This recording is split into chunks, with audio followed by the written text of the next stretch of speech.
serving as the president of the American Association of School Librarians. Cora Paul was a friend and a mentor to many in the library community, and the UNCG LIS department is proud to carry on her legacy through the events funded by the Cora Paul Bomar Lecture Fund. So Lisa Hinchliffe is someone who is a great representative of the legacy of Cora Paul Bomar. She's the coordinator for information literacy services at the University of Illinois at Urbana-Champaign and a professor for library administration. She's an adjunct instructor in the Graduate School of Library and Information Science at the University of Illinois and a member of the Immersion Program faculty of the Institute for Information Literacy. Lisa is a past president of the Association of College and Research Libraries.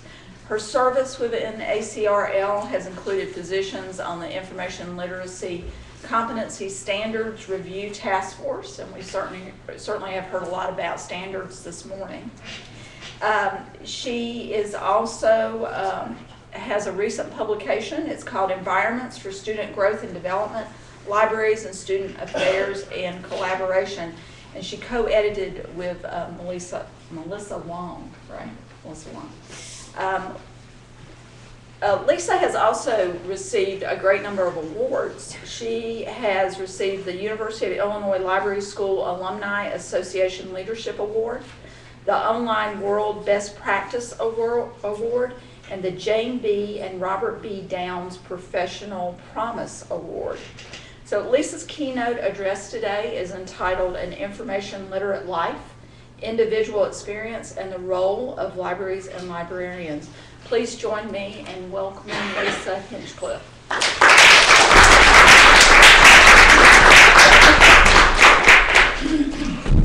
Thank you so much, and I'm just going to do a check. Am I in a good place for the camera?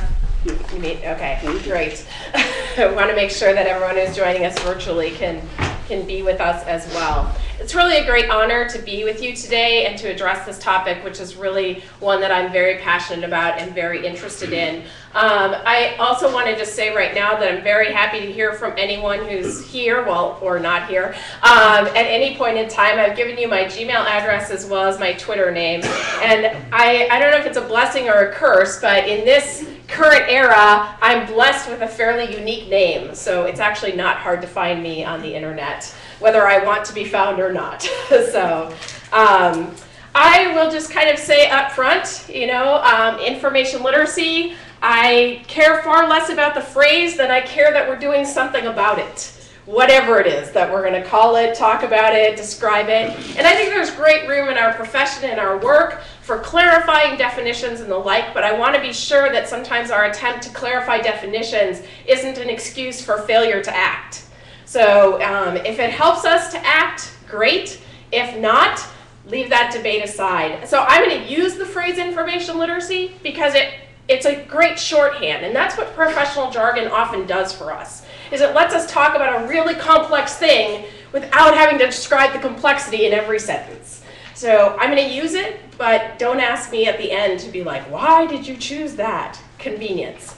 I really want to thank the organizers and the hosts. They've been so hospitable and wonderful.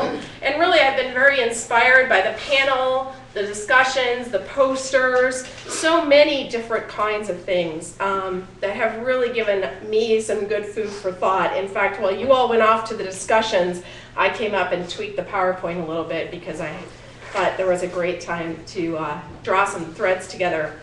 It's really an honor as well for me to speak at this lecture with an extraordinary woman who I was privileged to find out about because of being invited to give this, so I thank you very much for that. Hopefully she's someone that I think we can all try and live up to her.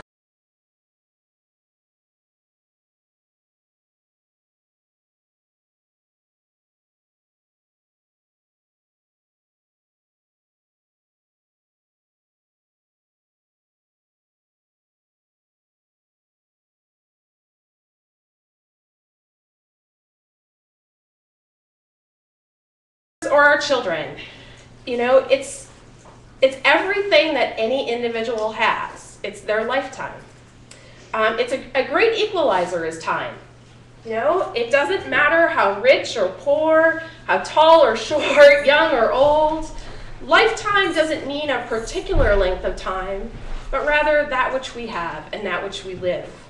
So in every day, we ultimately have 24 hours, and ultimately, our lifetime is what we live, regardless of how long it is. So when you think about information literacy across the lifetime, what's important